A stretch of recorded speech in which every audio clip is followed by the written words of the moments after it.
Boker Tov, nous sommes le 29 décembre 2021, c'est l'heure du premier journal d'information en direct de Jérusalem sur Radio Kalita.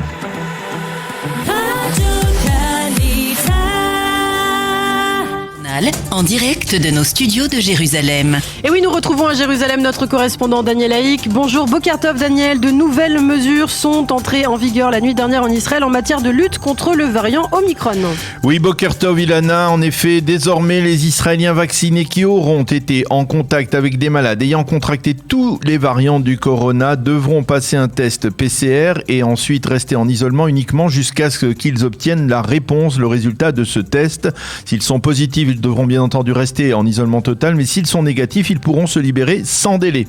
Seule réserve au cours des 10 jours qui suivront ce test, pour les négatifs, donc ils devront éviter de se rendre dans des endroits trop fréquentés ou même éviter d'entrer en contact avec des personnes à risque comme les personnes âgées. Le cabinet Corona a également validé hier soir la politique visant à réduire les contacts entre écoliers et lycéens dans les localités rouges et oranges. Cette nouvelle approche sera valable jusqu'au 9 janvier prochain. À propos des pays rouges, il a été décidé d'introduire le Mexique dans cette liste. La décision à ce sujet devrait entrer en vigueur cette nuit, à minuit. Enfin, il a été décidé de faire passer des dizaines de pays rouges dans la liste des pays oranges. Il s'agit essentiellement de pays africains.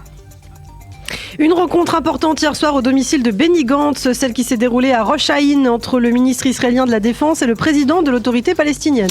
Oui, et c'est la première fois depuis 2010 que Mahmoud Abbas se rend en territoire israélien pour y rencontrer un responsable politique israélien. Les deux hommes ont débattu des dossiers sécuritaires et économiques à l'ordre du jour. Abou Mazen était accompagné du chef des services de renseignement palestinien Majdad Faraj et du ministre chargé des relations avec l'État d'Israël, Hussein Asher.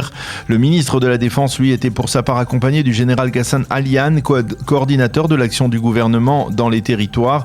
Benny Gantz a confirmé à Abou Mazen qu'il avait l'intention de poursuivre sur la voie des gestes économiques d'Israël en direction des Palestiniens, comme cela avait été décidé lors de leur précédente rencontre l'été dernier à Ramallah.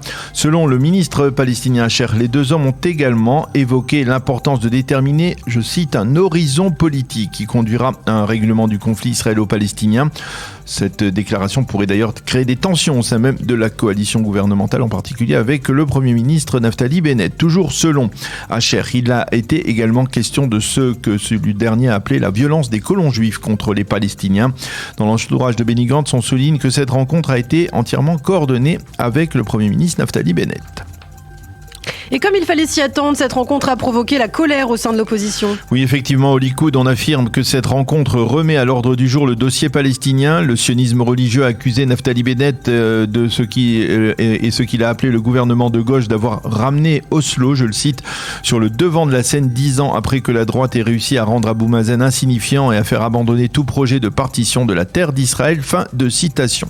Même le Hamas a critiqué la tenue de cette rencontre et l'a qualifiée, je cite, de coup de poignard dans le dos de l'intifada actuelle en Cisjordanie. Et justement, à propos du Hamas, le frère du soldat Oron Shaul porte des accusations en direction des gouvernements israéliens.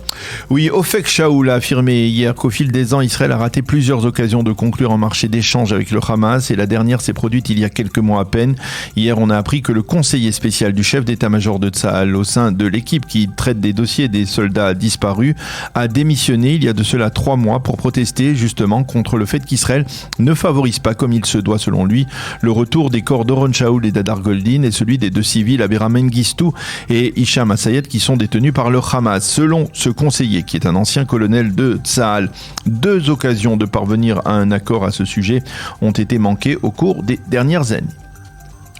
Et puis nous terminons ce premier journal, Daniel, avec une déclaration plutôt nationaliste du ministre israélien de la Justice. Oui, effectivement, Guidon Sa'ar a déclaré hier qu'il était favorable à la légalisation de l'avant-poste de Homesh dans le nord de la Samarie. Homesh, c'était une localité israélienne qui avait été évacuée dans le cadre de la loi sur l'évacuation du Gush Katif en août 2005. Il y a 2 semaines, je vous le rappelle, un jeune père de famille, Yehuda Dimentman, 25 ans, qui étudiait dans la petite yeshiva de Homesh, avait été assassiné par des terroristes qui lui avaient tendu une embuscade près de cette localité. Et la famille de Yehuda avait réclamé le maintien de cette yeshiva sur place comme réponse constructive aux terroristes.